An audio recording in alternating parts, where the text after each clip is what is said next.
Alright, now that we got half this sealed, I'm going to be hitting the cracks. There's 3 on this side here.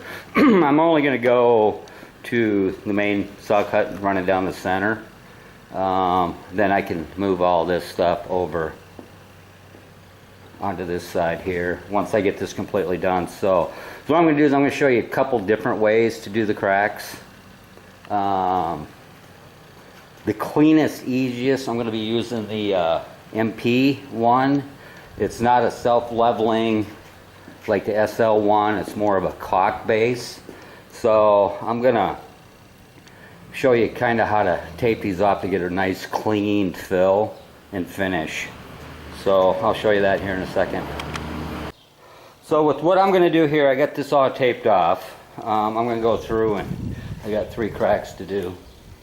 So I'll tape them off, and then you want to make sure that you leave somewhat. You don't want that tape to go down in the crack.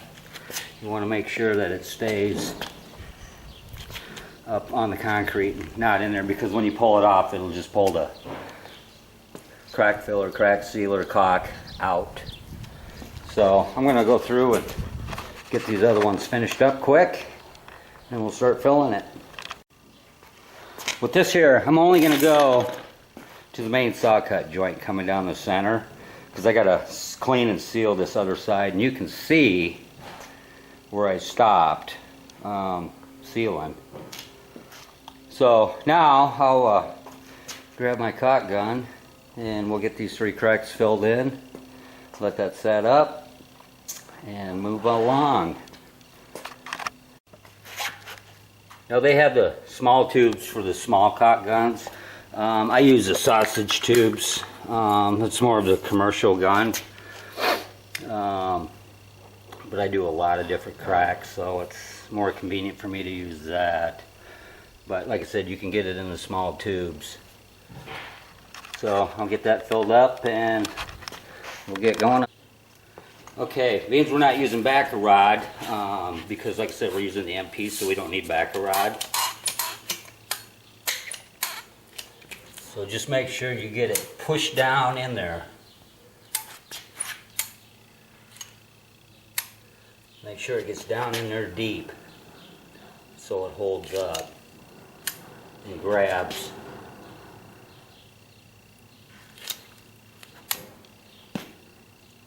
And this versus, I'm going to do the SL1, the self-leveling as well, to show you with the backer rod and how to do that.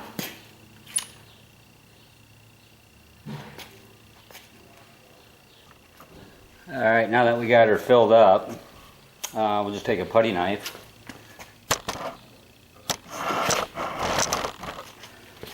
and just run with it and push hard.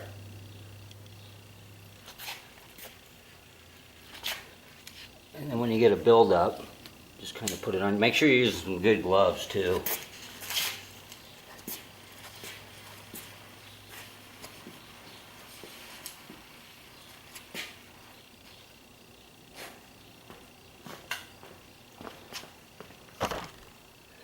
And once you get it all pressed out and down in the crack nice, pull your tape.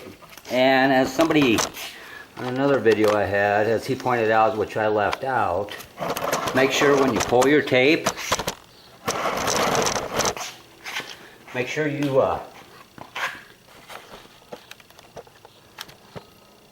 pull it away from the crack.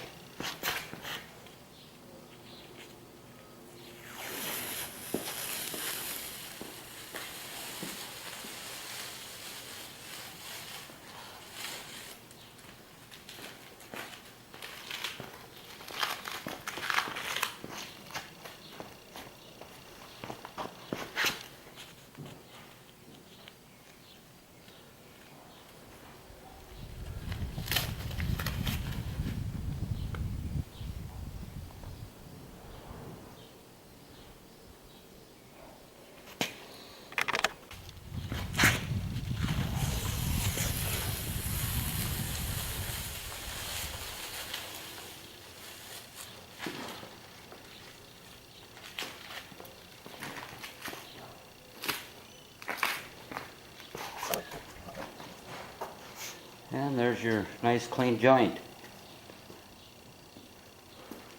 So I'm going to go through and hit these other two real quick. It actually goes pretty quick. So one other thing I want to point out, especially when you're using tape, you can get these little stringers where you pull your tape. Don't worry about that till it dries up. You can just take a razor blade and it'll just peel right off. And I also got another way that I'll show you too using the SL1, but we'll get on that later. So anyway, that's these cracks here. On to the next step. Well, I got all the cracks done here. One thing I need to point out,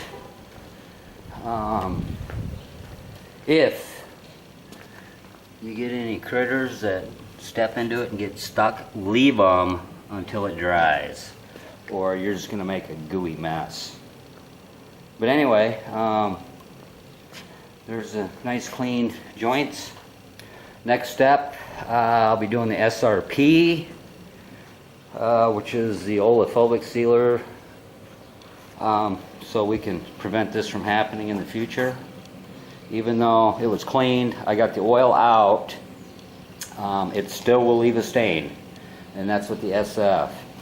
But you can see it'll start lightening up the stains that you get over time. So some of them go away, some don't, but they will definitely lighten up quite a bit. You can definitely see all the hairline cracks in this floor now too that it's cleaned. But anyway, I'm going to let this stuff set up, and then I'm going to hit the SRP and show you how to do that.